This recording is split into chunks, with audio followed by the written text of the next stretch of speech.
Hi guys, it's me, Cindy Demel, and welcome back to my YouTube channel. And for today's video, I'm going to be a bit informative how I was able to travel here in Georgia holding a Filipino passport. It's actually not that hard to gain access to Georgia using your Philippine passport.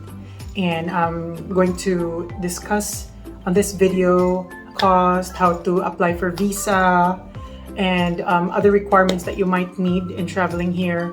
And also, I actually have a checklist here that I prepared just to make sure I won't miss. But again, this is just based on my experience. It might be different if you're traveling from another country. By the way, I traveled from Armenia. It's because I'm a resident there.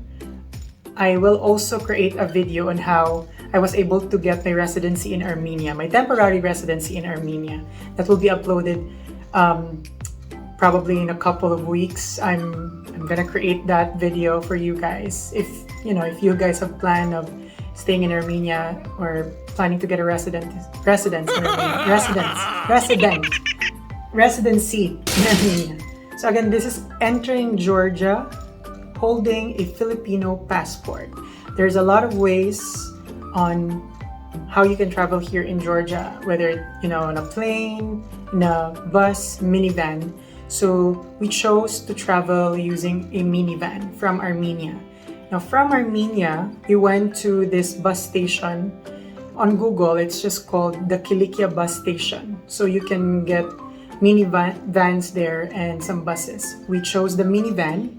It costs us 8,000 drams per person. That's already from Yerevan, Armenia, going to Tbilisi, Georgia. So 8,000 dram is like 800 pesos in Philippine money. And the drive would be about 5 to 6 hours. Yeah, that's the distance. That's how long. Anyway, so the very first thing that you need to do if you're planning to visit Georgia and Armenia, by the way, are so close. The very first thing that you need to do in order for you to travel to Georgia as a tourist using a Filipino passport is to visit their website first. By visiting their website, you will be able to know what are the requirements needed for you to apply for a visa.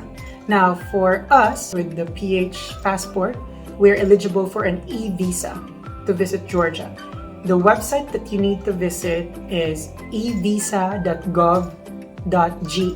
Now, what are the requirements? First thing is you need to, of course, have your passport. You need to have a valid passport. Just make sure that you still have enough number of months or years for your Philippine passport. As long as it has, I think 3 months or 6 months, but it would be best if you still have a couple of years for your passport.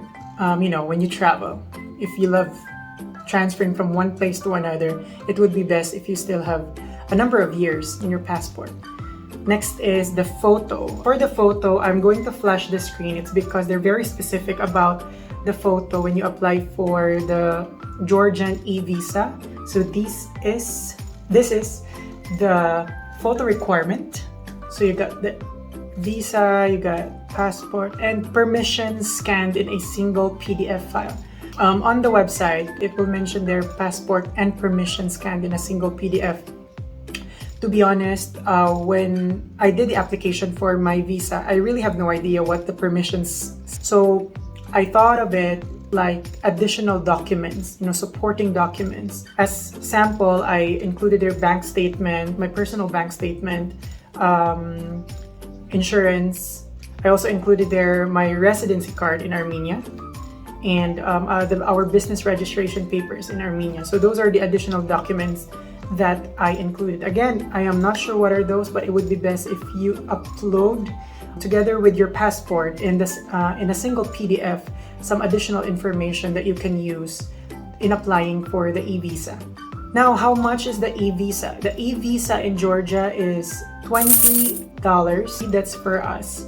Now, in case of approval for our e-visa, this will be valid for 120 days with the right to stay in Georgia up to 30 days during the validity period. So for us Filipino passport holders, we can stay in Georgia for 30 days.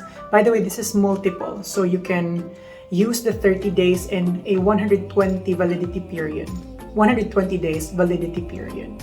So that's how it works. And the turnaround time for the visa will be 5 working days, 5 business days.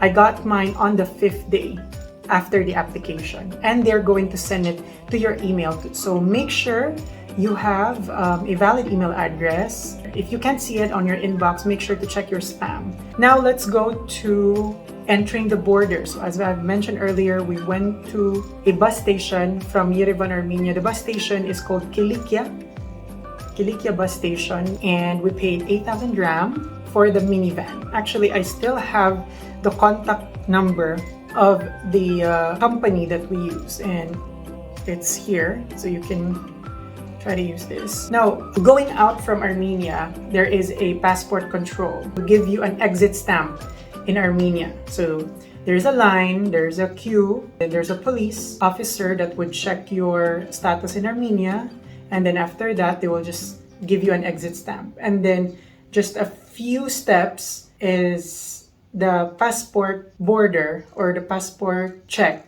for Georgia. You need to present your requirements in entering Georgia. I printed my e-visa because it is part of the instructions. A confirmed hotel reservation, insurance. I also printed my insurance, the confirmation coverage of my insurance, and also I printed my bank statement. Although they didn't ask for my bank statement, but I just want to make sure that I got additional documents to support my stay in Georgia. And this officer just asked me a very common question, asked me a few questions. Just need to make sure that the documents you will present to the police will also match with your answers. Now that's it. After the police or after the officer checked my requirements, they stamped my passport, and I was able to enter Georgia. Now from the border, I think it took us like maybe an hour and a half or probably 2 hours to reach Tbilisi. When we arrived in Tbilisi, I immediately looked for a place where I can get a mobile number. It is important for you to get a mobile number, is that it's easier for you to book taxis and to also communicate with, if you booked an apartment, if you booked a hotel, to call them. And you don't need to worry because there's a lot of English speakers here in Georgia. There's a lot of expats here as well. So you can probably ask questions while you're in the streets. When we arrived in the city, I already have this app. It's called Yandex. It is a Russian app. I've been using Yandex since in Yerevan. It is a taxi application, and it also exists here in Georgia.